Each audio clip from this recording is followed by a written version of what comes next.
Can trust ever be whole again once shattered? I am establishing spousal support at $2,000 per month, the judge declared, marking the beginning of my descent. My name, Kurt D'Angelo, became synonymous with betrayal as my wife's infidelity unraveled, entangling me in a web of legal and emotional turmoil. Our marriage, once a haven of love and partnership, became a battleground of deceit and manipulation. As the gavel echoed, signifying the judge's ruling, I knew this was not the end, but a new beginning. This is my story. Enjoy watching it unfold. My name is Kurt D'Angelo, and my ex-wife's name is Lily. Short for Lillian, my daughter. My pride and joy is Regina. To say she's a daddy's girl would probably be an understatement. Whenever she was free, I took her with me to different sites. She told the judge that she wanted me to be her guardian, but he didn't want to listen to her. The entire legal process was a complete mess. The monthly alimony payments were exorbitant. Lily was employed and earned an income. I shouldn't have had to support her, pay the mortgage, and cover all other expenses. I was clearly shortchanged, and the judge seemed to be in favor of it. However, I was not going to stand for this. In fact, I was already devising a plan to make her regret ever crossing paths with me. I can be vengeful when I feel wronged. I grew up on the south side of Chicago in Lansing, Illinois, to be precise. We know how to get back at someone. Some may call me an entrepreneur, but I see myself as a businessman who recognizes opportunities and seizes them. I must admit that when I was younger, not all of these money-making opportunities were entirely legal. Currently, I am involved in real estate, owning several rental properties, vending machines, and another business that could help me meet one of my obligations to my dear ex-wife. I own a coin-changing business similar to Coinstar, with machines scattered throughout Chicagoland and northern Indiana. This will enable me to cover the spousal support of around $2,000 per month, bit by bit. Let her take the coins to the bank. They will insist on having them all rolled up. Maybe she could contact one of her attorney acquaintances to assist in counting and organizing them onto rolls. Lily remained at home with Regina until she began attending school. Subsequently, Lily worked part-time for a few years. It was then that she conceived the idea of pursuing a career as a paralegal. She enrolled in classes for approximately 2 years and then actively sought job opportunities by distributing her resume. After around 6 weeks, she secured a position at one of the prominent law firms in the vicinity. Lily is intelligent, but I now suspect that her appearance played a role in her employment, even at the age of 32. She was one of several paralegals at the firm. However, it didn't take long for her to be promoted. She caught the eye of a promising lawyer who appointed her as his assistant. I now question whether she was doing me a favor back then. Foolishly, I fully supported her career decision as a husband. She returned home exhausted, yet with a smile on her face. Reflecting on it now, I wonder why she was fatigued and what those smiles signified. We resided in a pleasant home in Oak Forest, Illinois, a typical working-class suburb of Chicago. As she began mingling more with younger attorneys and even senior partners, her demeanor shifted. It started to sound like this: "We need to relocate to a superior area. You earn a good income, and I work at a prestigious law firm. We must demonstrate our success to the world." I was content with our current home. We had renovated it and made it our own. I had no desire to reside in one of the upscale suburbs. However, after 2 years of her persistence, I relented, but made it clear that I was not selling our home. It belonged to us. We could rent it out and add it to the other rental properties I owned. Consequently, we purchased a residence on the north side of Chicago in Wilmette. In order to afford the $900,000 mansion, as I jokingly referred to it, we had to secure a jumbo loan. Although it wasn't situated on the shores of Lake Michigan, it was in close proximity. She decorated it with new furniture to her liking. I never felt at ease there. Looking back now, I believe it marked the beginning of the end for us. We harbored divergent aspirations in life. I aspired to embody humility, akin to the anonymous millionaire residing next door. Conversely, she desired to showcase her affluence and embrace a lavish lifestyle. Now, reverting to the judge's ruling in our divorce settlement, I am committed to adhering to his stipulations until the very end. However, she may not be pleased with the outcome. In the ensuing month, I commenced formulating my strategies. My daughter will receive child support, but Lily will not be entitled to any portion of it. The funds will be allocated solely for Regina's benefit, enabling her to acquire her necessities and desires. Additionally, Regina will be covered by health insurance, the best available option I could secure. On the contrary, Lily will only have access to emergency coverage with a substantial deductible. She will be responsible for covering all her medical expenses unless she faces a life-threatening illness. Upon the lapse of 30 days, it is time to disperse the initial spousal support payment to Lily. An armored vehicle arrived at the mansion, and the driver knocked on the door. As she approached the entrance, she was accompanied by one of her friends. The driver informed her that he was delivering her first month's payment. Perplexed, she failed to comprehend why an armored truck was stationed at the gate. Subsequently, numerous inquisitive neighbors emerged from their opulent residences. Perhaps they speculated that she had won a lottery. Witnessing two individuals transporting bag after bag of coins into the living room and emptying them onto the Italian marble floor was quite a spectacle, even from my vantage point across the street, where I stood beside my car recording the scene on my phone. As the truck departed, she caught sight of me and began shouting in my direction. I merely waved my hand and shouted a response. "I trust you will relish your windfall." Subsequently, I entered my pickup truck and drove away. Hence, it did not come as a surprise when a gentleman approached me on Tuesday inquiring if I was Kurt D'Angelo. I remained stationary, paying him no heed. "Excuse me, are you Kurt D'Angelo?" he reiterated emphatically. Once more, I disregarded his presence. He proceeded to capture a photograph of me with his phone, presumably for the proposed subpoena. When I refused, he tossed it to the ground and uttered, "You have been notified." He then departed. After ensuring he was gone, I retrieved the summons. It required my presence in court the following Wednesday, giving me a week to prepare. I spent the time efficiently contacting people, making arrangements, and getting ready for the trial. I also contacted Regina, and we had lunch together.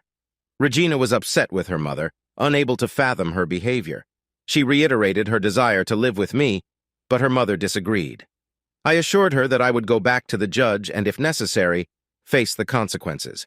"Don't do anything rash, Dad. It's not worth it. Rest assured I won't, but I will voice my opinion even if it lands me in jail.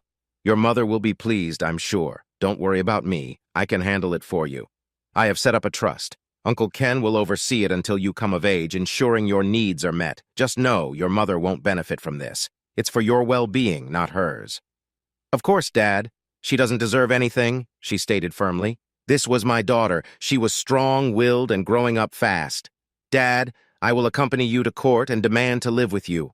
I'm not sure if it will make a difference." On Wednesday, Regina, my lawyer, and I sat in the gallery awaiting our turn before the judge. Lily entered with her lawyer and warned, "Hey, jerk, stick to the rules. You can't do as you please. Just wait." When the judge called my name, Regina stood up and approached the podium first. "I apologize, Your Honor. This is a case involving Kurt D'Angelo." The judge responded, "Well, I am his daughter, and I wish to petition the court once more for my father to be my guardian, not this woman, my mother." She glanced at Lily and added, "Young lady, you will not speak that way in my courtroom. The custodial parent has already been determined, but I am 15 years old. I believe I should have the right to choose who I want to be with," she insisted, interrupting the judge.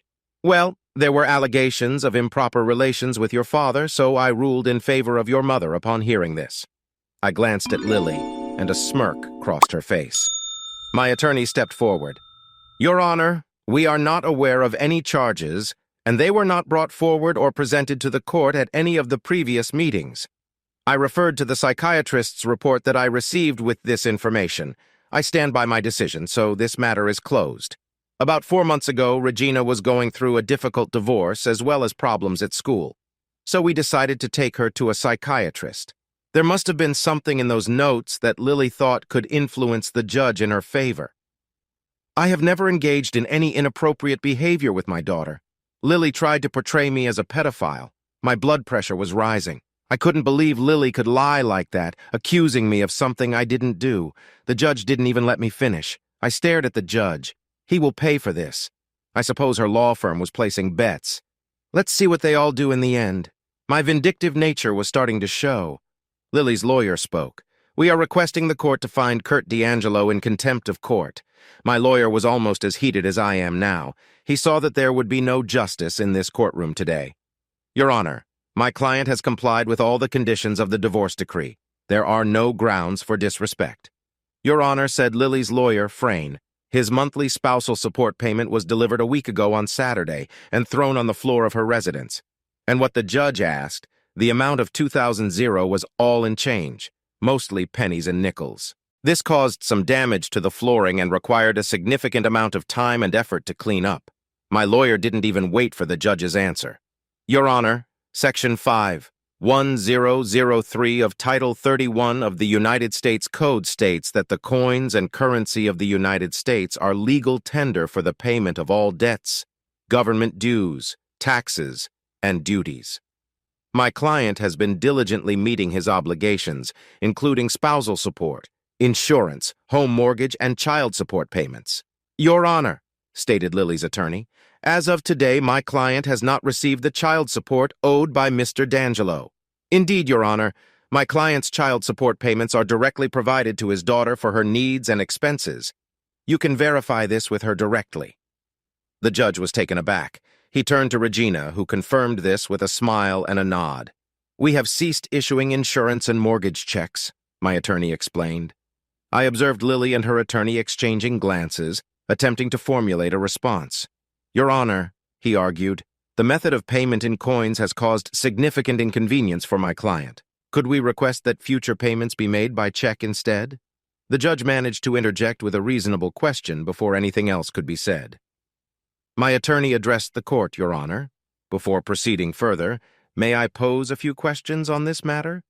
The judge inquired about the nature of the questions. Are the Chicago police considered part of the legal system in the city of Chicago? The judge regarded my attorney with surprise. Certainly they are. In that case, my attorney continued, if my client's vehicle is impounded and he wishes to retrieve it from the Chicago police impound lot, he is required to pay in cash or credit card, as checks are not accepted. The judge hesitated. My attorney pressed on. If, as you have acknowledged, the police are part of the legal system in Chicago and do not accept checks, how can my client be compelled to make future spousal support payments by check? The judge, looking flustered, attempted to justify his position. This is my courtroom, and my decisions hold authority. At that moment, I decided I had heard enough. I stood up because you hold the authority and are attempting to please my wife's law firm. What? She was also involved with you intimately. At this moment, he became extremely angry. Mr. D'Angelo, I find you in contempt of court and sentence you to 6 months in the Cook County Jail unless you apologize to me and the court and agree to any conditions I impose. And who might you be? The king of this unjust court, I exclaimed. The judge was taken aback. I am certain he has never been spoken to in such a manner before. Bailiff, take this man into custody. I glanced at Lily and her lawyer. They were astonished. Good luck obtaining your illicit funds, derogatory term, I remarked, and then smiled. She had no idea how drastically her life would change. I was escorted to a cell, subjected to a strip search, and then transferred to prison. Prison is not an ideal term. It is more akin to a dungeon. Immediately, 2 guards began to harass me about the disrespect I displayed towards the judge. I had no fear of prison. I maintain a height of 193 centimeters and weigh approximately 116 kilograms. My work with rental properties has kept me physically fit. Furthermore, during my teenage years, I had a brief stint in prison. I underwent processing and was taken to the prison yard. I paid no attention to the chatter and commotion, but I firmly resolved to keep my distance and remain vigilant until someone approached me. I would be inconspicuous when the evening meal was served. I collected my tray and navigated through the line. I positioned myself against the wall and ate, observing the individuals who were attempting to appear more intimidating than they truly were. Then, amidst the clamor, I heard a voice that I hadn't heard in several decades. Tex. My street acquaintances have called me Tex since my days as a juvenile delinquent. Tex, Randall, also known as Ringer, exclaimed, "What on earth are you doing here?" As he approached, many eyes followed him and turned towards me. I set down my tray and embraced him in a strong hug, clasping our right hands together and wrapping my other arm around his shoulders. Ringer. Well, well, you are a welcome sight indeed. Ringer informed me about the situation. He assured me of his support, and I accepted it. We reminisced about the past. So, what is your plan regarding your ex, her partners, and the judge? He inquired after I shared everything. He knew me since my younger days. Seeking vengeance was always my way of handling things back then. That's how I earned the nickname Tex. Tex is derived from Texas. Why? Because you don't mess with Texas. Those who dared to cross me paid the price, and it served as a warning to others. So what transpired with the judge? He questioned. I bluntly told him he was nothing but a piece of garbage. What did he do? He probed. He snatched my daughter away from me despite her desire to live with me and then accused me of a heinous crime. What are your plans to address this? I have a few ideas. I anticipated being in this situation, so I began strategizing weeks ago. Can I offer any assistance? He offered. Perhaps. But for now I am uncertain. Nonetheless, having a friend here is comforting. I will introduce you to some of my acquaintances. It's reassuring to have individuals who support you and whom you can rely on. After introducing him to a few friends, Ringer began recounting tales of our escapades in the streets of Lansing. There were a few laughs, but mostly nods of agreement, as if their stories were not all that different from one another. That night, as I lay in bed staring at the wall, I pondered how this all came to be. I reflected on my life. My childhood was harsh by most standards. A father who was a violent alcoholic, and a mother who lacked the strength to stand up to him. Even when my father started abusing me, I was forced to spend most of my time on the streets. I encountered a group of individuals facing similar circumstances. We were not a gang, although we pretended to be one. We were merely naive youngsters tackling challenges that came our way. The crime rate in Lansing is notably high, and unfortunately we were contributing to those statistics. Primarily engaging in minor offenses, we did, however, steal a few cars. This led me to the correctional facility. Upon reflection, it was the most beneficial experience I had.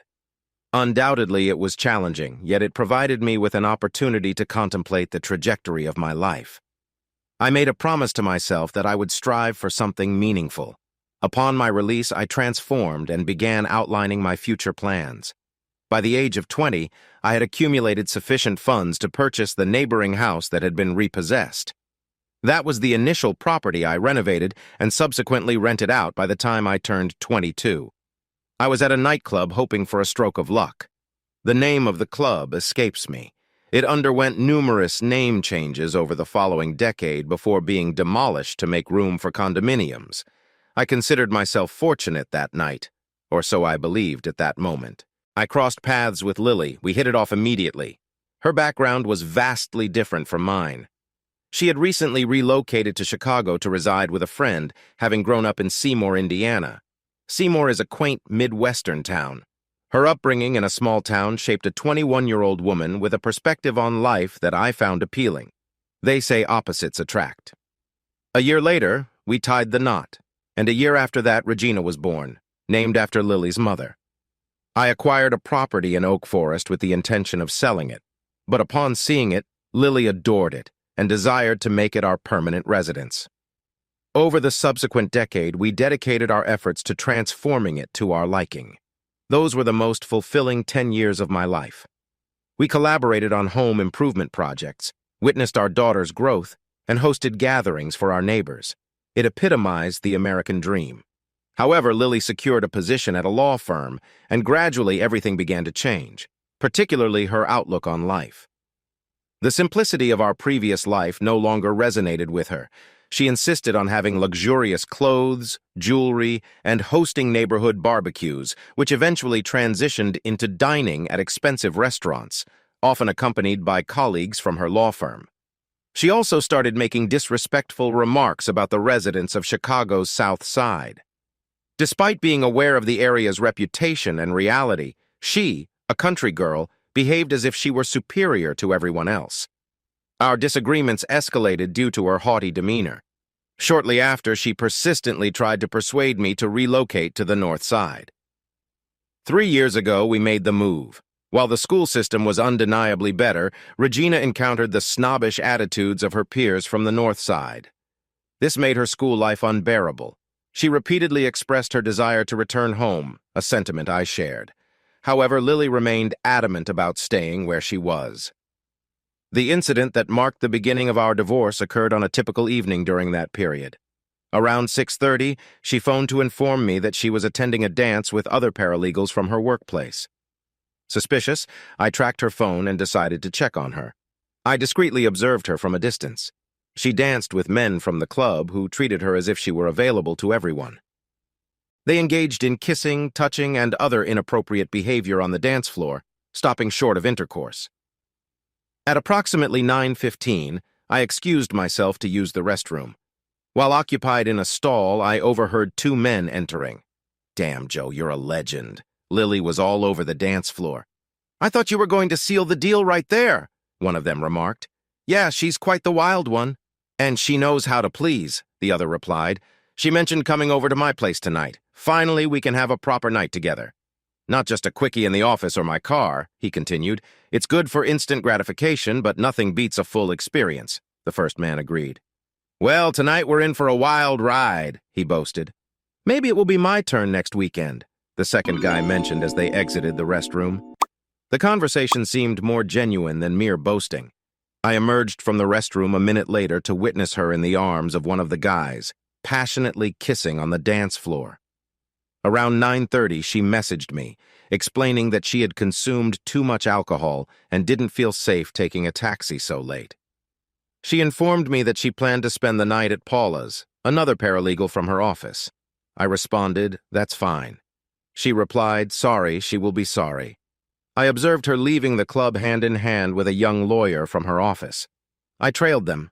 They were so absorbed in each other that they didn't notice me.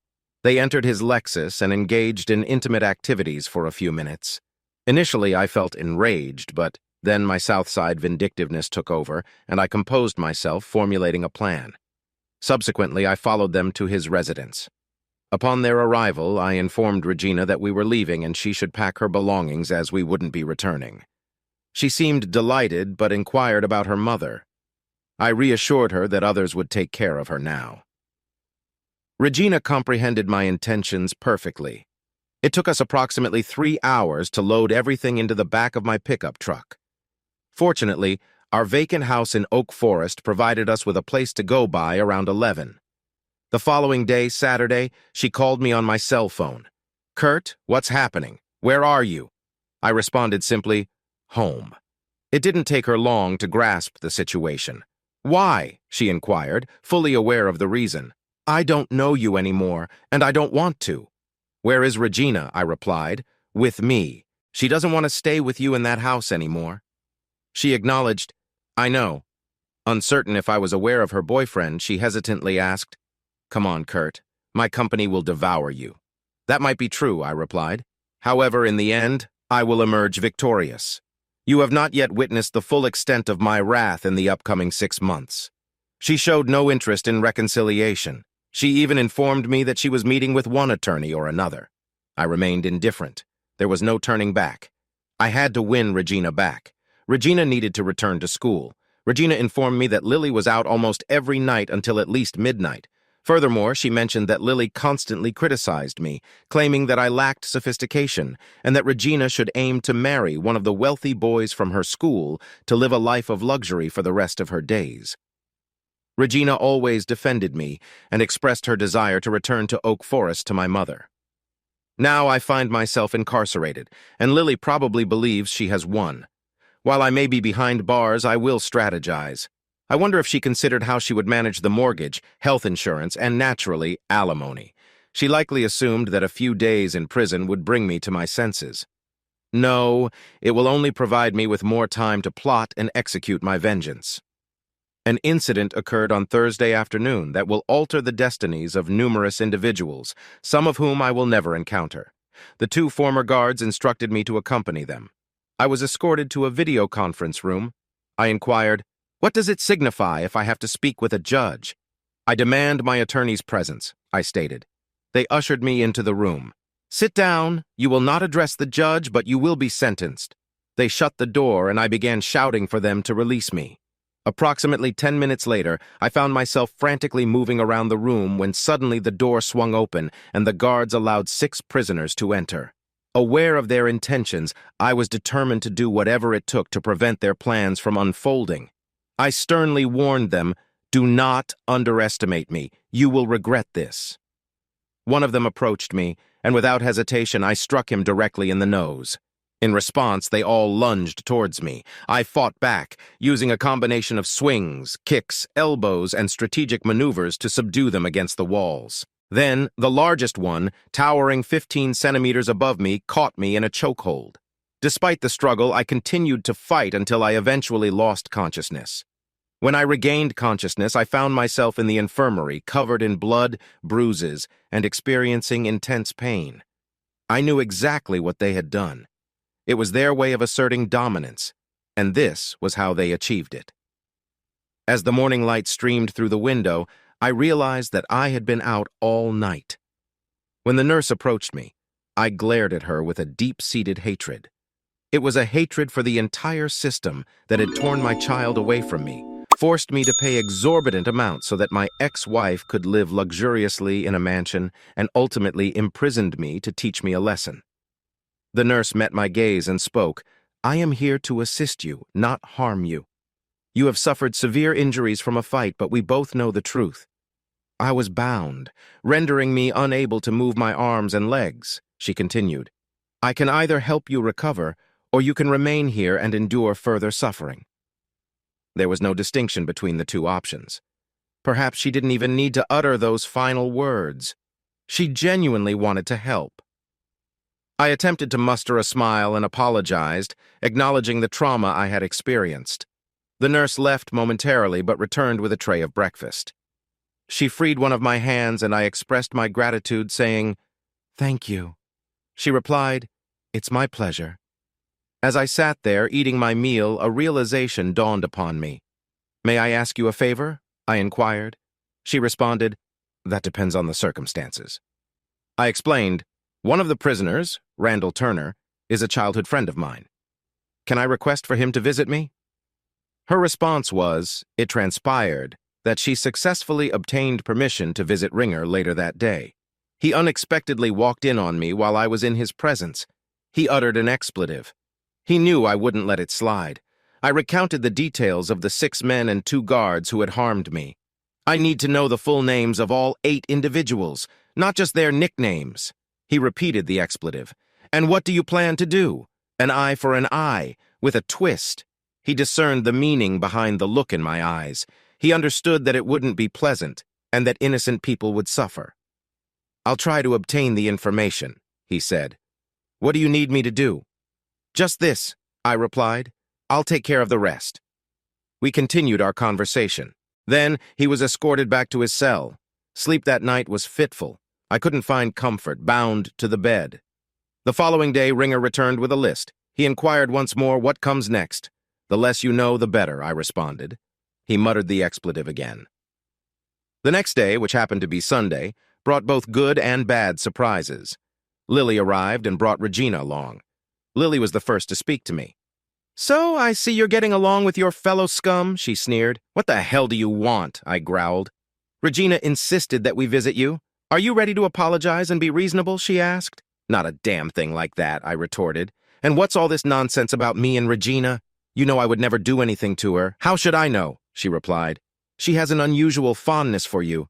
You piece of trash." "Get out of here and send Regina," I snapped. I was tired of conversing with her. She smiled in a way that only repulsive garbage can. She thought she had the upper hand, and she did.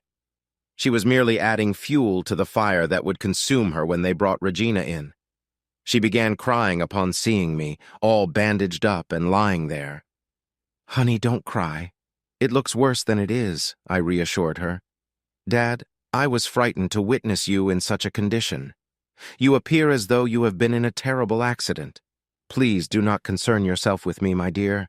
I possess more resilience than I may appear to have. I harbor resentment towards Mother for subjecting you to this ordeal. I resent her for forcing me to reside with her. Furthermore, I detest her for accusing you of inappropriate behavior towards me. Such allegations are utterly baseless." "Regina," I acknowledged, attempting to offer her solace. Please refrain from calling me that again. I gazed at her, perplexed. Henceforth, I shall be known as Gina. I do not wish to be associated with my mother or anyone from her family. Therefore, I informed her of this decision and added that I would only communicate with her if necessary. I have not spoken to her since Monday. She continues to make efforts to be kind to me, but I persist in ignoring her. Gina, I addressed her by her newly chosen name. You are more similar to me than you realize. I am truly proud of it. She smiled. We engaged in further conversation about trivial matters. Then I inquired, Can you do something for me? Anything, Dad? I handed her the list that Ringer had prepared for me, and she promptly concealed it in her bra. Deliver this to Uncle Ken and instruct him to come see me as soon as possible. My brother Ken was 3 years younger than me. He grew up enduring the same abusive, alcoholic father, but I did my best to protect him. I also bore the brunt of the violence to shield him. He possessed great intelligence. He developed a keen interest in computer games, which eventually led him to computers themselves. We sat and conversed for a while until Lily returned and informed Regina we must depart. Gina did not utter a word to her. She simply stood up, embraced me, and departed. Your daughter is just as stubborn as you, Lily exclaimed. I merely smiled at her, and she turned and walked away. On Tuesday, Ken paid me a visit. He was taken aback by my appearance. I appear much better than last Friday. I am glad I waited, he jestingly remarked. Then he began speaking to me in our own secret language. We created it when we were young to discuss Mom and Dad without them understanding. Now, when we need to converse privately, we employ it. Regina. I apologize, Gina, he said in our language. She handed me a list. I have conducted some preliminary research. What specifically are you seeking? Addresses of wives or regular girlfriends? He glanced at me and then uttered in English. Expletive. Speaking in our secret language, I responded, That is all you need to do. Then give it to Gummy and request that he visit me without a list. Ken knew that he resided in his parents' former residence in the Lansing area. I am capable of doing it. Is there anything else? No, that will suffice. Just ensure you don't become a stranger. It wouldn't hurt to have a familiar face around occasionally. Are you planning to go out soon? He inquired. Not unless I apologize, and you know me well. You've always been stubborn, he remarked. Indeed, and it shielded you from your father's intoxicated rage. He acknowledged I was correct and simply grinned. I'll drop by in a couple of weeks to see if you require anything else. That would be appreciated. Later. That week I returned to my usual cell and Ringer spread the news that trouble was brewing and there would be consequences. They were unaware of how. The glances I received from the 2 guards and the 6 others implied, You better stay put or it will happen again. They didn't realize they would be put in their place. Dummy came to visit and informed me. Ken handed it to me. What do you require? Did you hear what they did to me? Yes, I did. Ken likely instructed him to reciprocate, but to their loved ones. Just don't use Steely Dan or his more adaptable counterparts, I stated. He nodded. So he comprehended what I meant. Then I instructed, all on the same day, preferably simultaneously, ensure they inform their loved ones. Don't mess with Texas. I'll contact my friends for assistance, he declared, and departed. Soon he will seek retribution on my behalf. He knew how to execute it without them being able to identify anyone. However, they will understand the motive behind it. A week went by without any news. I was also anticipating another visit from my daughter. I didn't want to see Lily, but I knew she had to be present if Gina arrived. On Tuesday morning, I observed that 2 security guards were absent from duty. They typically didn't have a day off on Tuesdays. Additionally, one of the 6 appeared distracted and appeared troubled. It must have occurred yesterday. I mused. I informed Ringer to spread the message. Don't mess with Texas. Soon, numerous inmates began to address me. Hey, Tex. After a few days, the 6s started giving me hostile looks. The 2 guards resumed their duties and stared at me. Fortunately, Ringer's friends stood by my side when one of the 6s approached me. 8 of my newfound companions surrounded us. The man accused me. You're despicable. I don't know how you managed it, but my girlfriend left me. She mentioned she didn't want to risk getting hurt again. Then she added, They warned me, don't mess with Texas. I simply smiled at him. It sounds like sound advice. I warned all of you not to do what you did. Now your loved ones understand the consequences. An eye for an eye with a twist. The message is clear. You hurt me, and I'll hurt those close to you. Let the others know that next time it might be their mothers.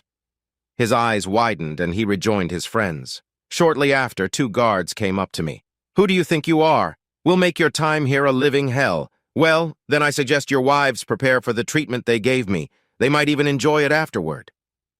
One of the guards stepped forward to strike me. I didn't resist. After a minute or two, he landed a blow. Another guard intervened and pulled him away. Many inmates witnessed the incident. I'm certain the cameras caught it as well. I was escorted back to the infirmary where Beth, the nurse who had assisted me before, was waiting. So we have a troublemaker here, I stated. I didn't lay a hand on anyone. It was the guard who initiated the violence. This time there will be an inquiry, she assured me. There were too many witnesses. He might lose his job over this. One less jerk of a guard, I remarked. These guards are here for your protection, whether you acknowledge it or not. Last time, he certainly didn't protect me. In fact, he allowed it to happen. She tended to my injuries and informed me that I would need to stay overnight for monitoring. I couldn't help but wonder if she just wanted to gaze at my battered yet handsome face. Security has been suspended pending an investigation. The other guard continued to glare at me but refrained from speaking. He might have received a message. Do not mess with Texas. It had been 3 weeks since Gina visited me, and I was curious about what had occurred. Eventually, Ken arrived and informed me that Lily was refusing to bring Gina to visit. This made me even more upset. My ex-wife hid my daughter from me at the end of the month. Lily showed up. She nearly left Gina at home. However, Gina would not come out of the car no matter how much she yelled and screamed. Lily approached me and was already angry. Your daughter is behaving terribly. She hardly ever talks to me. She's just as stubborn as you. You mentioned that was the last time you were here. Why don't you convince the judge to reverse his decision and grant me custody of her? I will gladly take her off your hands. I informed her that she won't get it. She needs to attend a good school so she can accomplish anything. Oakwist is a good school and she enjoyed it there. It's not even close to Wilmette. She's receiving a great education and meeting people who can assist her in the future. She responded, Our daughter will pave her own path in life. She doesn't need to rely on someone else. I disagreed. You're just so stubborn that you fail to see the benefits it can bring, Lily. We've debated about this countless times. You'll never change my mind, and I won't change yours. Why did you even come here? I know it's not to bring Gina to me. Her name is Regina, not Gina. Well, she doesn't want to be called that. Don't you want her to become an independent woman? You mean stubborn? Lily inquired. No, I mean independent. Capable of making her own decisions, determining what is best for her, not succumbing to the advances of a man with money or power. She looked at me and smirked, so she stated, I require spousal support. I need to purchase things and pay bills. Well, you'll have to manage all of this on your own salary while I'm behind bars. I can't receive payments from my company and I shouldn't. No work, no pay. That's how it operates in the real world. What do you mean? I can't cover all the expenses with my salary, I responded. You should have considered that before taking me to court again. Well, you act like a donkey by paying in small change. Now you won't get paid because I'm in jail, she insisted. No, I don't have to. What can they do to me? Put me in prison if I refuse? I'm already in prison. It wouldn't be wise for them to take me out and then put me back in. What should I do with the bills? She complained. I suggested, have one of your lawyer friends take care of the bills. I'm sure you can afford it. After that, she stormed out of the room. Gina entered.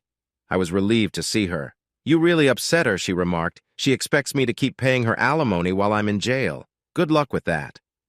How are you holding up, Dad? Don't worry about me. I'll be fine. How are you doing? I heard you still don't talk to your mom. Not much. Only when necessary, she confessed. When do you think you'll be released, honey?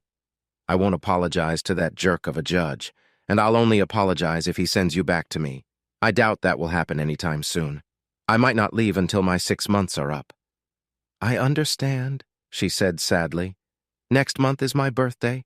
I wish you could be out to celebrate with me, but I don't want you to compromise your principles. We can celebrate when you're out. This made me reconsider my stance. I was hurting my daughter by being here. Then Gina quoted something that made everything clear. If a person has no principles, he has nothing. as Abraham Lincoln said.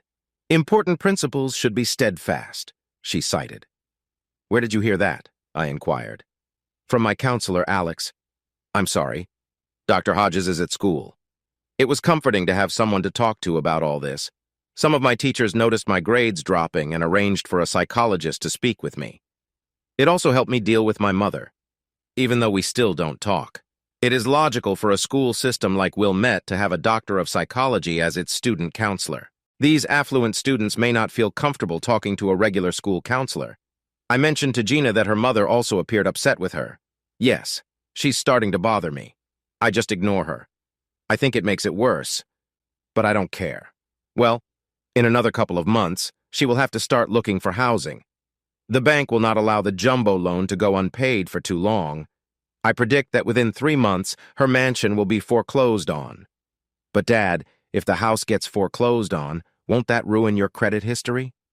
Honey, when you usually buy things with cash, you don't worry about credit. This stupid mansion was the only thing I ever took out a loan for. Is it true? Wow, Dad. Even with all your rentals and other businesses, have you ever taken out a loan? I used money from other businesses to buy new ones. Dad, I always respected you, but now I respect you even more, she smiled. Thank you, honey. You really know how to cheer me up. It was a wonderful visit from my daughter. I wanted to be with her more regularly. Besides, missing her birthday would be hard on both of us. I knew she would be okay. She was a strong child. The following week, I found out that the security guard who hit me had been fired. It was hard to dispute the video evidence, which showed that I was not even defending myself. A few days later, the other guard was removed. I don't know if he was transferred or not, but at least he was gone. Several prisoners thanked me for getting rid of the corrupt guard. I believe that earned me some respect. Now, even more people called me Tex. After that, I didn't face any issues. Six was still upset with me. I heard that one of their wives filed for divorce and the other 3 were abandoned by their girlfriends. Hey, maybe stupid people can learn. Given the threat of further retaliation and the improvement in my standing among other prisoners, they knew better than to cause any trouble. A few weeks later, I received a summons to the video room for a meeting with the judge. Upon the guard's arrival to escort me, I made it clear that I would not meet with anyone without my lawyer present. However, to my surprise, the judge was already waiting. Ignoring my request, he insisted that I proceed without legal representation. I firmly reiterated my need for my lawyer to reschedule the appointment, as my calendar was open. After a moment of hesitation, the guard left. 3 days later, I was informed that the meeting had been rescheduled for the following week. I requested that my lawyer and I have half an hour to consult before the meeting, which was agreed upon. During our discussion, my lawyer informed me that he had not received any information about the meeting, which struck him as peculiar. We decided to approach the situation with flexibility. When the judge finally appeared on the screen, it was evident that he was displeased with the delay. However, I remained indifferent. In my opinion, he was nothing more than an arrogant individual who believed he was superior simply because of his position as a judge. Almost immediately, my lawyer spoke up, addressing the judge as Your Honor and expressing his confusion regarding the purpose of the meeting, as no information had been provided. The judge dismissively replied that I did not need to involve my lawyer and proceeded to inquire if I was prepared to apologize to the court for my actions. At that moment, I signaled my lawyer to approach me. Leaning in, I whispered in his ear, Your Honor, my lawyer informs me that I have no intention of apologizing and instead requests an apology from you. Furthermore, he asks for primary custody of my child. The judge appeared taken aback by this unexpected turn of events. How could I dare ask for an apology? Naturally, he refused. He asserted that his decision regarding the child custody remained unchanged, and he had no reason to apologize. Well, then, this meeting has been a waste of our time, my lawyer responded. If my client decides to reconsider in the future, we will promptly request another hearing. Best regards, sir. Just as we thought the meeting was coming to an end, the judge interjected, hinting that the true reason for the meeting was about to be revealed. He accused my client of non-compliance with the court's decision regarding the divorce. My attorney leaned in my direction, and I whispered in his ear once more. Your Honor, he has no intention of making any payments while he is in custody, but his house will be foreclosed on, stated the judge. Not to my house, perhaps to my wife's mansion. However, this is not my residence. I never desired to own it. I directly informed the judge. It will damage your credit, and you will lose all your assets. He replied that it's a small price to pay to see my beloved ex-wife walking outside where she belongs, I retorted. Then I said something that I knew would anger him. Maybe her lovers can cover the payments. I'm certain that among a dozen of you, you can come up with the money. I knew that if I insinuated that my wife was promiscuous and he was one of her partners, he would be furious.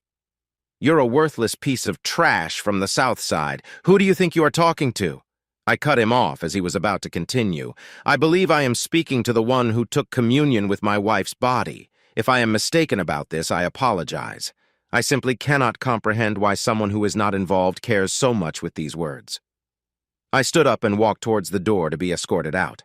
I overheard the judge say, "Counselor, your client has just earned himself an additional 2 months in prison. If he persists in disrespecting me, I will make his life miserable." I grinned as I waited for the guard to escort me back to my cell. You could tell he was eavesdropping because he had a shocked expression on his face. He couldn't believe what I had just done. When I returned to the cell, I was completely on edge. Apparently, my wife disclosed something about the mortgage to her partner, who then spoke to the judge. What a tangled web of deceit.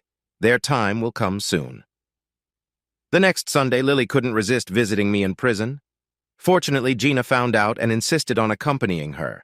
So I heard that you angered the judge once more and received an additional 2 months in prison. When will you understand? It's futile to resist the system, Lily. Why have you stopped talking to me? All you're doing is revealing your feelings about the North Side, which I don't need. I just want you to ensure that Gina visits me regularly. Regina was practically shouting. I turned away and ignored her persistent nagging until she finally left and Gina entered with a big smile on her face. Curious about her happiness, I asked her the reason. She replied, "Because I'll get to see my dad." I probed further, but she teased me about a surprise she had in store. "Do you trust me with your life?" she asked, handing me a paper to sign without reading it first. I hesitated, wondering what she was up to. "You'll have to wait and see," she said, insisting on the surprise. I signed the paper, trusting her, and she concealed the content, leaving only the space for my name visible. Later, she mentioned that my sentence had been extended for 2 more months due to something I did. I apologized, and she reassured me that the judge probably deserved it. We chatted about school, her mom, and Dr. Alex Hodges, but she kept her plan with my signature a secret, emphasizing the element of surprise. Children learn best from their parents' actions rather than words. We are her primary teachers for life's challenges. What lessons do you think your actions will impart to her? I hope she learns what not to do. As parents, our goal is to raise responsible, law-abiding adults. I hope we have succeeded in this, and I pray that she won't bear the consequences of our mistakes, especially our failed marriage. It wasn't that bad, she said softly, but it all ended that way. Lily, I wish you find what you're searching for. Clearly, I didn't have it. As she gazed at me, I saw a mix of sadness and regret in her eyes. I rose from my seat and departed. I once again felt pity for her. Finally, the day of my release arrived. This time I was summoned to a legitimate court. Gina, Freddie, and Lily were present as I sat and waited for the judge. I pondered what his verdict would be this time. I still had no intentions of offering an apology. The bailiff instructed everyone to stand. We rose as the judge made his entrance. It was a different judge. I wondered if he had truly been dismissed from his position. The judge carefully reviewed all the evidence presented to him regarding my circumstances. Then he turned his gaze towards me. "So, Mr. D'Angelo, what do you have to say in your defense?" I hesitated. I believed I should mention that I had completed my original 6 months plus an additional 2. At any point, I could have apologized and regained my freedom. I didn't feel that an apology was warranted, so I carried out the sentence. I responded, "You are a stubborn man, Mr. D'Angelo. I prefer to think of it as having a strong-willed character which has aided me in achieving success in both business and life," I retorted. Regarding your divorce settlement, it remains valid, and you will be required to compensate for the months you failed to comply. At that moment, my attorney interjected, "Your Honor, my client is willing to pay what he owes.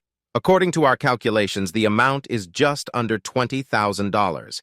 He will graciously pay the full $20,000 today, acknowledging his financial responsibilities and committing to no further payments." Following this statement, Lily stood up. "What?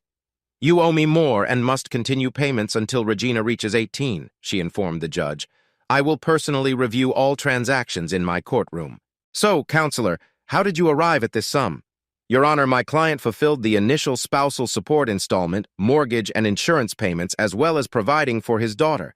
He continued to cover his daughter's insurance and upkeep during his time in custody.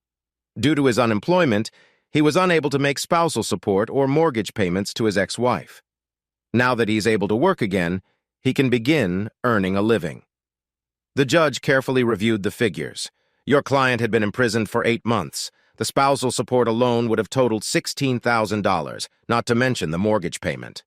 Your Honor, as per the court decision transcript, it states that until the minor child reaches adulthood, the child in question was emancipated within the last 3 months. The legal papers are right in front of you, and the house was foreclosed on 3 months ago. Therefore, there can be no payments on a loan that no longer exists.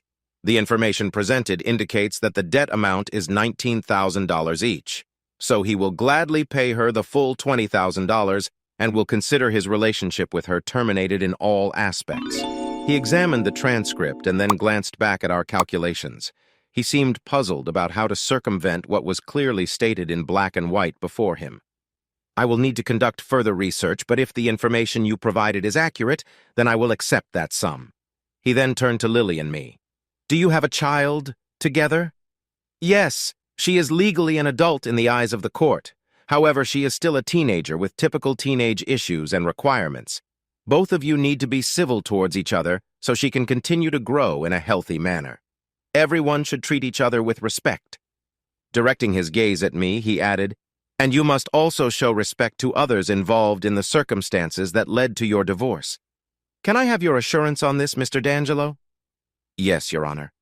"Mrs. D'Angelo?" "Yes, Your Honor," she responded. "And Regina?" He addressed someone in the audience. "I go by Gina, but yes, Your Honor," she replied. "Then, unless this information is proven false, I will consider this case closed. Mr. D'Angelo, you are free to go." "Thank you, Your Honor," my attorney acknowledged. As we rose to depart, Gina rushed over and embraced me tightly. Freddie stood close by with a grin on her face. I noticed Lily observing us while we conversed. She then approached me. $20,000, that's it, it's nonsense. Why did you choose your new acquaintances over me? They can assist you in getting back on your feet and finding a way out of your current situation. You heartless person. Lily, you can't do this to me. The judge specifically asked us to treat each other with respect." "Let's do it for Gina's sake," Lily, our daughter, spat out. "All right, what should I do now? I have no job, no place to live, nothing. You can search for another job, and as for housing, I can help you.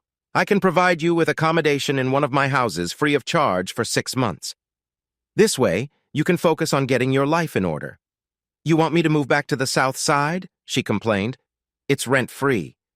"Is it that bad?" she exclaimed. Then I turned to Gina and Freddie. "Ladies, are you ready to go?" "Certainly," they both replied. "Freddie, I think I owe you a nice dinner. I think I remember something," she said. "Well, let's go to RPM Italian. I made a reservation when I received confirmation of my release date. I really need to cleanse my palate from prison food." Out of the corner of my eye, I noticed Lily. I could tell she was furious. This was our restaurant. We used to go there together on special occasions. The table is reserved for 6:30, so we have some time. "Do you mind if we take a little drive?" "I just need to get accustomed to my newfound freedom," I said. Then I turned to Freddie. "I have reserved a table for 4. Could you call your husband and check if he is available?" She fell silent, and her face became expressionless. Then Gina said, "Dad, she doesn't have a husband. Not anymore." Then she turned to Alex. "Sorry, Dr. Hodges, I didn't inform him. I didn't understand. The few times we spoke, she always wore a set of wedding rings. Even now, she still wears them. What did I miss?" "I apologize, Freddie, if I offended you." "No, it's not worth it." "You didn't know?" My husband died on the Eisenhower Highway about 5 years ago. A large car changed lanes and crashed into the median. They say he died instantly. I'm so sorry, Freddie. I had no idea. I just assumed that because you wore rings, you were married. Yes, I just haven't been able to take them off yet. I have a feeling that if I go through with this, he will fade from my memory. I am acquainted with a psychologist who has mental health issues. I have heard about this before. I deeply apologize. Would you consider joining us so that I can attempt to make amends? She appeared downcast, but replied, I believe it will be beneficial. I was so consumed by my own problems and desire for revenge that I didn't even inquire about her life. I felt like a complete fool. I needed to change my ways. Starting tonight, I will be receptive to whatever she wishes to share about her current self and the journey that led her here. I will be her closest confidant. The meal was delightful. It was such a relief to be able to dress casually and not constantly be on guard. Although freedom felt somewhat unfamiliar to me, 8 months can have that effect on a person. By the end of dinner, I felt significantly better. I took a leap of faith with Freddie. Alexandria. When you are ready, would you allow me to take you on a proper date? I don't mind how long it takes as long as you feel comfortable. But in the meantime, can we keep in touch? Of course, Dad, we will definitely stay in touch. She won't be able to get rid of me that easily, my daughter remarked, and I wouldn't want it any other way. Freddie informed Gina, then she turned to me and said, Mike and I never had children because I was still in school and he was starting a financial planning business. It simply wasn't the right time. So having Gina as a surrogate daughter has been incredibly therapeutic.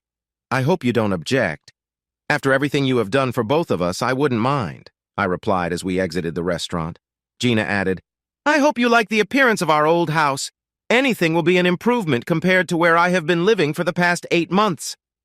I chuckled when we arrived. I was taken aback. The shutters had been painted, and the bushes were neatly trimmed. Everything looked splendid from the outside. I couldn't wait to see what awaited inside. As I stepped into the house, it appeared different from the one I had left, but it felt more like home than ever before. I could sense Freddie's presence there.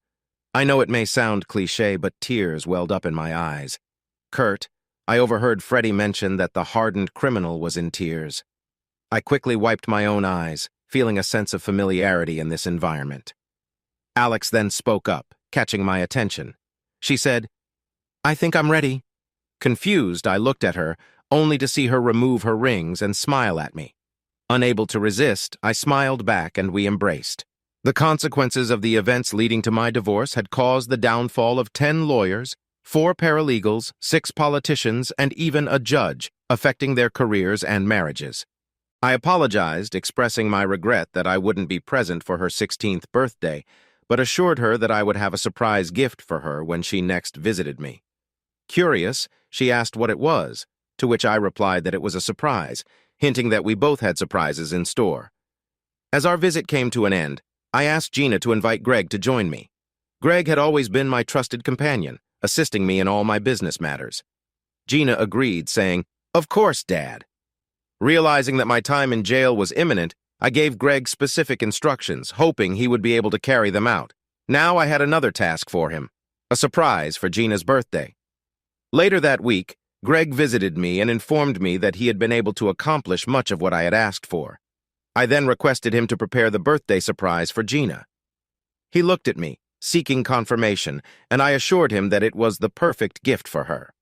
He agreed to discuss it with our lawyer and also visit my brother Ken to deliver something important.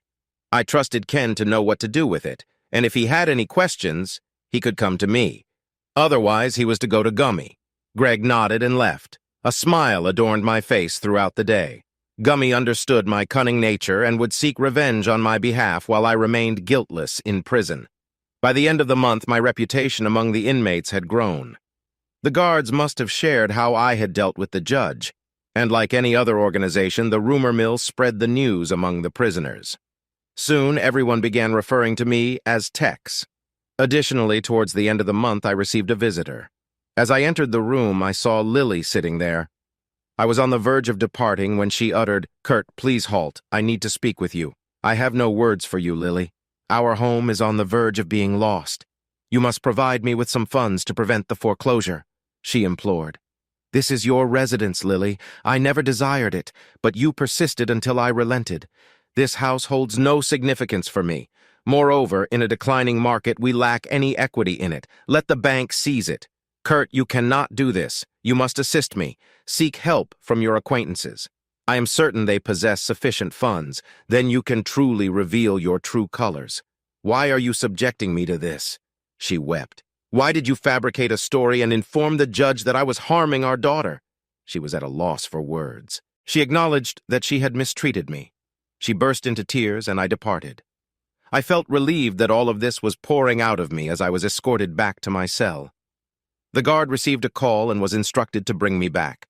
Upon entering, I anticipated seeing Lily seated there, weeping and once again imploring me to aid her. To my surprise, Gina was present. "Gina, your mother did not inform me that she brought you. I would not allow her to come unaccompanied. I apologize for missing your birthday. I mentioned, but nonetheless, I have a present for you, Dad. I knew you would overlook it, and I do not mind. I still love you. Furthermore, you need not present me with a gift," she stated. "What an exceptional daughter I have." I mused. "Well, I do not have it on me. In fact, it would be unfeasible. However, I can disclose what it is, Gina. The Oak Forest house is yours. It is placed in trust for you once you reach adulthood. When I'm released from here, may I reside there and naturally pay you rent?" Her eyes widened, and a broad smile graced her face. "Dad, my goodness. You have just eliminated a significant obstacle that was hindering a surprise for you. I still cannot divulge it, but when I do, you will comprehend. I adore you immensely. I love you too, sweetheart."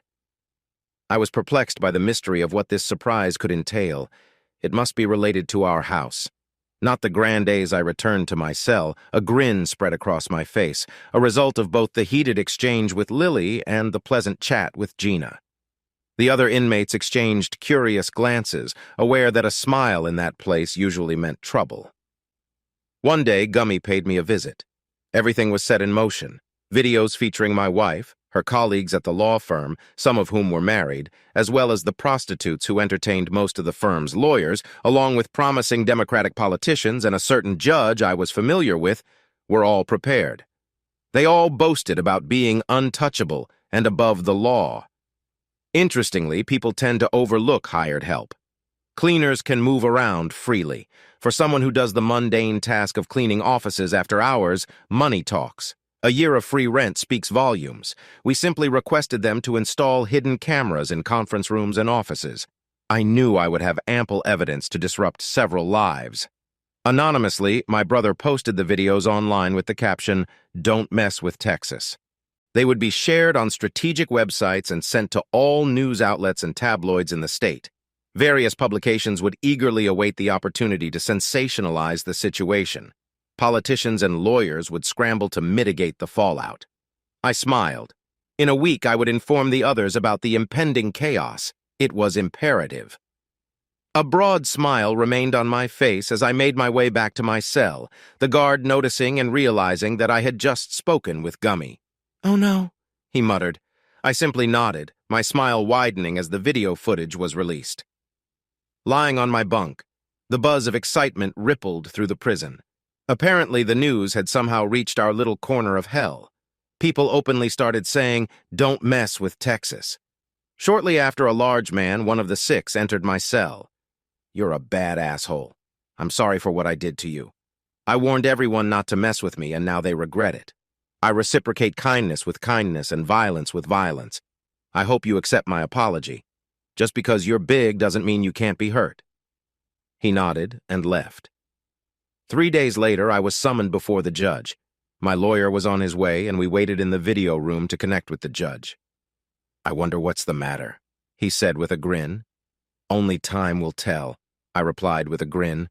"Crap," he muttered. When the judge appeared, he glared at me. "You did it?" he shouted. "What are you talking about?" I replied indifferently. "Your text, right?" he continued to yell. "Some people refer to me as that," I calmly responded. "You will pay for this," he yelled once more. "I've been in prison for the last 4 months. How could I do anything?" I retorted. "Do you have friends?" he questioned. "We all have friends, Your Honor," I sarcastically replied. "You won't get away with this," he spat. I don't know, Judge. You might soon be out of work, and I heard your wife is divorcing you. Better call off your dogs, I demanded. Now you call my friends dogs. I'm not sure they'll appreciate it. If you corner a dog, you might get bitten, I warned. Are you threatening me? He asked. No, I'm just repeating an old proverb, I clarified. I'm going to make your life hell when you ever get out of this slimy prison. You better watch out. One day you will have to answer to people who don't care about your life, and I will be happy no matter what they do to you, he threatened before ending the transmission. I turned to my lawyer. Did you write it down? Of course, he replied, holding his phone. More fuel for the fire. Bar Association. It will be intriguing to listen to this. It seems that in Illinois, intimidation is considered a criminal offense. A few days later, another visitor approached me, and it turned out to be my wife once again. I thought I had clearly communicated to you that I have nothing more to say to you, you scoundrel, she yelled. What are you talking about? I inquired calmly. Because of you, I lost my job. My picture is plastered all over the news and the internet. How could you do this to me? She whimpered. You brought this upon yourself. Do you despise me that much? Yes.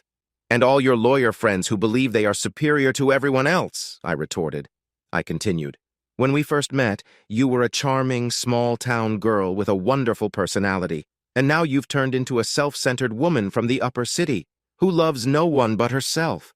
What am I supposed to do? I am unemployed, and no one is willing to hire me. Perhaps you should return to Seymour and live with your family. I proposed. I can't. There was a headline in the local newspaper, Local Girl at Center of Chicago Scandal. My parents are considering early retirement and relocating to Florida to avoid all this gossip. Florida seems like a suitable place for you. You'll be much farther away from me. They don't want to see me. They barely want to speak to me. Your parents hardly want to speak to you, and your daughter almost doesn't want to speak to you. Maybe it's you, I remarked. I believe you should move and start anew, but it's best not to take Gina with you. Once I am released, I will return and petition the court for primary custody.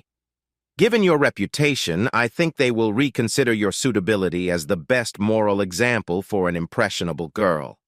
You can't do this, she protested. She is all I have left, Lily. I don't care. You brought this upon yourself. We had a good life, and then you desired extramarital affairs. Hey, that's an idea. You could be a mistress for one of your lawyer acquaintances. I'm certain there's a demand for nearly 40-year-old women. She gazed at me with pain in her eyes. All I saw was agony. She rested her forehead on the table in front of her and simply wept. I turned and walked away while she remained in a state of fury. This time, my face lacked any trace of a smile. In fact, I couldn't help but feel sorry for her. She was completely shattered. The following day, as I watched the evening news, I discovered that a fire had engulfed the top floor of a 5-story office building in the city center. Thankfully, the sprinkler system prevented the destruction of the lower 4 floors, but the upper floor was completely burned out. A smile crept across my face. The next day, Ken approached me and informed me that the law firm's external server had crashed, resulting in the loss of all their data. Once again, I couldn't help but smile. A couple of weeks later, another visitor paid me a visit. It was Gina. She must have convinced her mother to bring her. As she entered, she wore the biggest smile I had ever seen. "Gina," I called out to her, "you seem incredibly happy. What has happened?" She replied, "I have finally completed my surprise for you. You'll never be able to guess what it is." I responded, "Well, based on our previous conversation, I know it has something to do with the Oak Forest house. Please don't tell me you and your mother have moved there. I know she would prefer to live anywhere but there." "You're partially correct," she said. I looked at her, perplexed. "My mom is being evicted from the Wilmette house, and I am moving to a house in Oak Forest." I inquired, "How are you planning to accomplish this? The court has granted her primary custody of you until you reach adulthood." This revelation left me surprised. She explained, "This is the surprise. By law, I am already considered an adult." Now, I was truly baffled. How is that possible? "Did you obtain emancipation?" I asked. She confidently replied, "Yes, I did. Alex and I have been working on it for the past 2 months. Once we established the house under a trust for me, it was a piece of cake. I needed a safe place to stay, and our old neighborhood was the perfect choice. I needed clarification, so I asked, 'So, You are now legally recognized as an adult? She confirmed, yes, that's correct. When I started facing difficulties at school, mainly due to the problems at home, Dr. Hodges assisted me in resolving this issue. Once you depart from this place, you may return home. I am eagerly anticipating going back to Oak Forest High School. I have already conversed with numerous of my former acquaintances. They are eagerly awaiting the end of summer and the commencement of school. According to Mom, you are spending time with your counselor. I would like to meet this individual, Alex.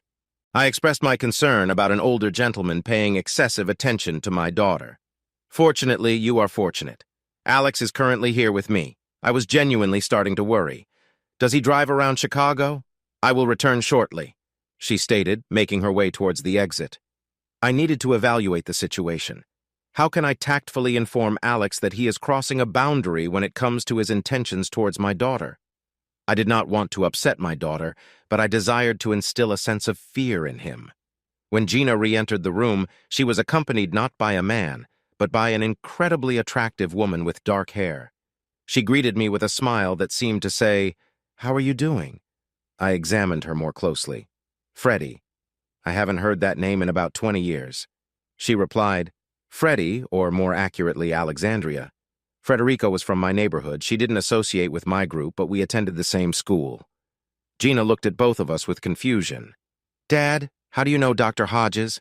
Freddie, or Alex now, I believe, answered on my behalf. "We used to live in the same area, but he never acknowledged my existence." I turned to Gina. "She was a couple of years younger than me in school, and we didn't really run in the same circles, and you were a troublemaker back then." She smiled. "I see you haven't changed much. You're already over 40 and you're in prison." My face turned red. I still can't keep my mouth shut when it's appropriate. "Seems like it," she remarked. "I heard that I should probably call you Tex." "What?" said Gina. "Why do you call him that?" "That was his nickname when he was a teenager. He was never afraid to seek revenge when someone wronged him. Your mom definitely wronged him. And if I'm not mistaken, Tex is likely behind the news about the law firm. I plead the fifth. I mentioned earlier that we should pause. May I inquire if it is acceptable for me to spend time with Regina?" "I am Gina, as Regina mentioned. Apologies, I forgot," she mentioned. Then she glanced at me once more. When I initially conversed with Gina about 9 months ago, she was deeply troubled by the events in her life. I pondered if she was connected to you and Ken, given that D'Angelo is not a common surname. Even after discovering her father's name is Kurt in her notes, I remained uncertain. "I have always known you as Tex. Upon learning that you were incarcerated, I was certain it was you. I was in a bad place back then. I confessed. You must have transformed and achieved success to own a house in Wilmette." She mentioned it is merely a house. "It never felt like home to me here." Gina hesitated. "Yes, our true home is in Oak Forest, South Side, but in a much nicer neighborhood where we were raised," Alex mentioned. "Indeed, if we had stayed there, we might not be in our current positions." I remarked, then grew somber. Perhaps it holds some truth. If Lily had been content with our loving home, we would still be happily married. We conversed a bit more, and then I pulled Freddie aside. "I am truly grateful for you taking time away from your family to assist them. Thank you as well for aiding her in gaining emancipation. This will alter everything." "It's fine, Tex. She is like family to me. I have grown quite fond of her. Very well. Thank you once more. When you are released, perhaps you could invite us all for dinner," she suggested. "That is what I will do if I ever leave this place." The following 2 weeks passed without any significant developments, just the usual routine in prison. Gina and Freddie visited on Sundays, which I greatly appreciated. Freddie took Gina under her wing. Gina informed me that Alex helped her in decorating her house. They purchased new furniture and other decorative pieces. When I inquired about the source of the funds, she mentioned it was from Uncle Ken. Naturally, I have savings for my necessities. Indeed, yes. I just didn't want to find out that Freddie was paying for something. She helped a lot, but no, she didn't buy anything. It's not all girly stuff. I would like to feel at home there. Don't worry. Your man cave is still a man cave. She was talking about the basement. I set it up as a refuge for myself. Living in a household with 2 women can become monotonous over time. It's essential to have a space for solitude. As I laid there after their departure, my thoughts drifted to my daughter's maturation. She has reached adulthood now. Soon, I will be on my own. In a couple of years, she will head off to college, and her future is uncertain. I yearn to find someone who values life's simple pleasures. Then, on Monday, Lily paid me another visit. Upon seeing her, I almost made a hasty exit. "Kurt, wait! We need to talk!" she called out. Reluctantly, I turned back. "So, what's on your mind now?" I pondered. "Do you know what our daughter did?" Lily inquired. "What do you mean?" I questioned. "She emancipated herself. She no longer has to reside with any of us. In fact, she has already moved out, and I have no idea where she is," Lily revealed. "Did you influence her decision?" she accused. "No, she made the choice independently. The school psychologist assisted her," I clarified. "Where is she staying now?" Lily probed. "With a counselor?" I responded. "No, she returned home. She went back to the South Side," I disclosed. "What about her education?" Lily persisted. "She will resume her studies at Oak Forest in the autumn." "She detested the school in Wilmette, Lily. She was constantly ridiculed for her background, labeled as a project kid. She never fit in with the elite. You transferred her from a school she loved, where she had close friends, to a place that damaged her self-esteem and left her feeling inadequate." "Your decision did more harm than good," I criticized. "I was only trying to ensure she received a quality education," Lily defended. "In the end, was it stubbornness or determination? Regardless, there are times when one must stand by their beliefs. On the contrary, Gina now has a new mother, along with a new brother and sister, who happen to be about 8 years younger than her. One of the siblings is named Frederick, while the other is Alexis. They are twins, and I found that endearing. I was able to give them both names. They were named after the man who helped me embark on a fresh start in life, Lily.